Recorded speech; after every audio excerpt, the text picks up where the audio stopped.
Before I throw my opinion on this topic, gusto ko muna pong unahin na sabihin po sa inyo na ito po ang talagang marami ako natatanggap na katanungan, no? Tuwing may nakikita ko sa labas, dumating na ba ang Antikristo? Tingin mo ba nandito ng Antikristo?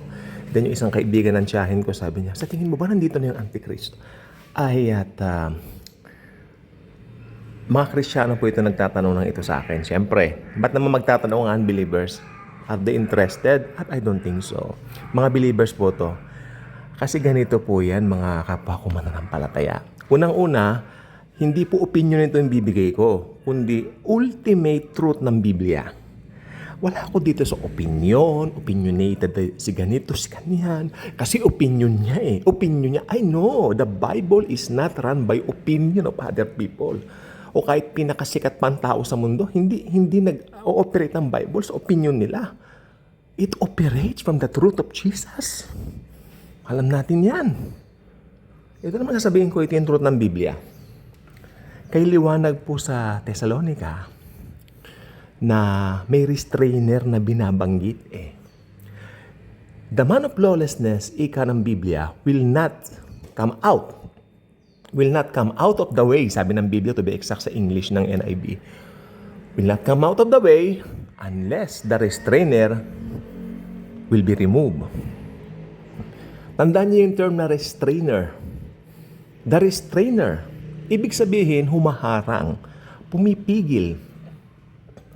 Dahil dito, napipigilan ito or hindi natutuloy. Di ba? Parang kumbaga sa isang pader na napakalaki. Nare-restrain ka. Gusto mong pumunta, halimbawa ito, lalo na ngayon may bagyo po tayo, no? Krising, ang pangalan ng bagyo natin. Gusto mong pumunta, mamasyal ka sa mall. Hindi pwede dahil ang lakas ni Krising. Ganyan po yung restrainer. Restrainer means to restrain something from coming out or going up, going down, whatever. Ibig sabihin ng restrainer, yung presence ng restrainer, nai-stuck, makinig po mabuti, nai-stuck yung tao o sitwasyon sa panahon na yon. Hindi makausad. Pero, ito po naman ang banggit ng Thessalonica, once the restrainer is removed, that will be it. The man of lawlessness will come out of the way. Ang linaw po eh. Kasi ang dami po nagtatanong na sa akin eh. At hindi naman po ako naaalarma. Pero sinasabi ko yung truth na ito yung sinabi ko sa kanila, sasabihin ko sa inyo, we will never meet the Antichrist. Ikalma po ninyo ang mga kalooban po ninyo. We will never ever meet the Antichrist or the false prophet. We will never meet them. Praise Jesus for that. Yung Antikristo ang pinakamasamang taong mabubuhay sa mundo. Tandaan po ninyo yan, it's not a joke. Hindi po siya something dapat mong i-anticipate o kapanabikan. Dahil ang Antikristo po ay kaaway ni Kristo. Nagmimimik kay Kristo. Tinataliwas si Kristo. Kabaligtaran ni Kristo. Okay? Pero wag po kayo. Mandaraya pong talaga ang diablong si Satanas.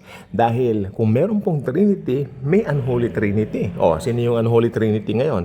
Teka, ibigay muna natin yung totoong Trinity. Siyempre, meron po tayong God the Father, God the Son, si Jesus Christ, and God the Holy Spirit na nakadwell sa bawat believer sa panahon ngayon. Thank you, Jesus.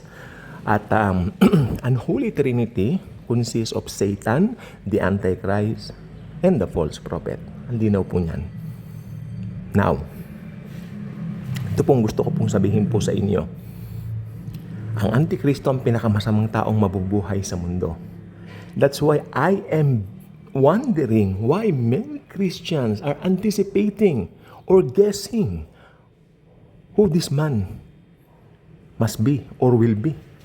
Who this man will be in the future since siya. Ngayon, pag lumabas si Trump ang Antikristo. Elon Musk daw ang Antikristo. Kadami niyang tinuro. Huwag ganon kasi hindi po tayo in-appoint para magturo ng Antikristo. Ang banggit ng Biblia, may Antikristo.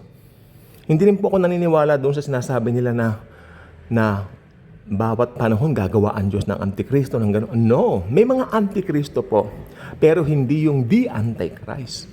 Iisa lang po ang the Antichrist, at yan po ay itinalaga na simula pa po nung una. See? Talagang tinalaga na siya para itapon doon sa dagat-dagatang apoy. Yan po ang gusto ko sabihin po sa inyo. I'm wondering why these Christians are asking me. My kapwa Kristiyano are asking me, palagi mo ba nandito yung Antikristo? Sa mga nangyayari daw sa mundo, yung ugali daw ng tao, nagbabago na, yung mundo raw ibang-iba na. Yes, ang hinulaan ng Bible dyan, mga sister, mga brothers kako. Sabi na ng Bible, talaga nag-iiba ang mundo. Pero yung tungkol sa Antikristo, maliwanag naman po kasi may banggit sa Thessalonica na yung restrainer hanggang din natatanggal, hindi lilitaw ito. So doon po tayo manangan. Doon po tayo mag-stay sa balwarte ng katotohanan ng Biblia. Huwag tayong aalis, huwag tayong liliko sa kanan, sa kaliwa, or harap-likod.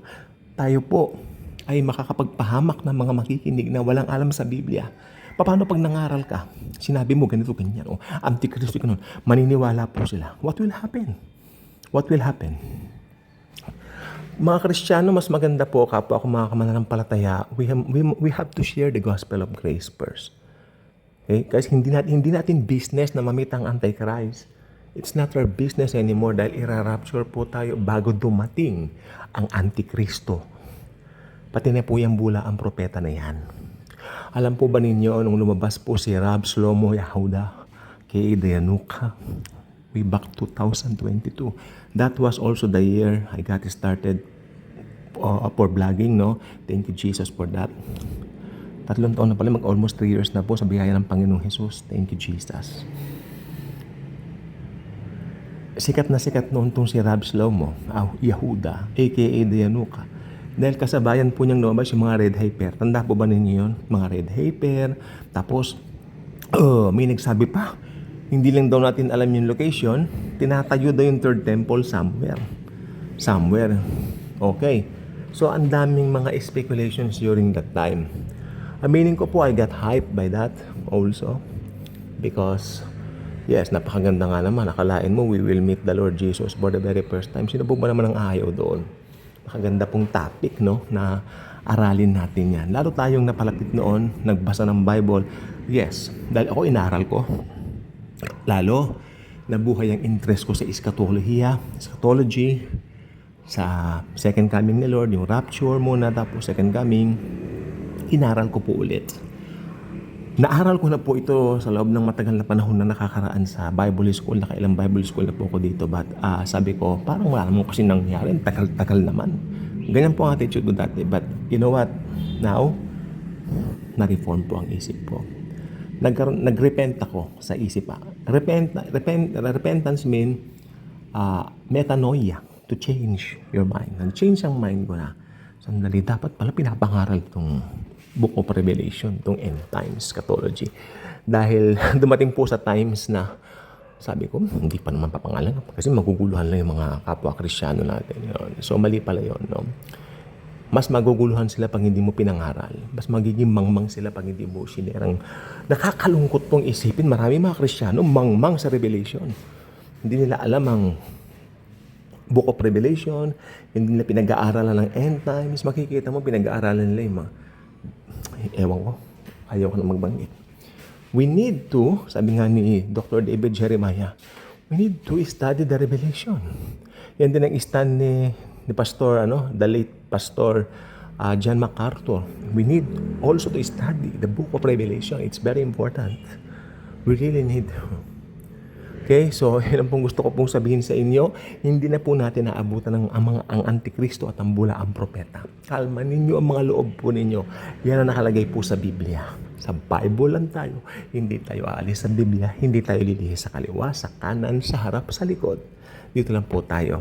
Steady sa Bible.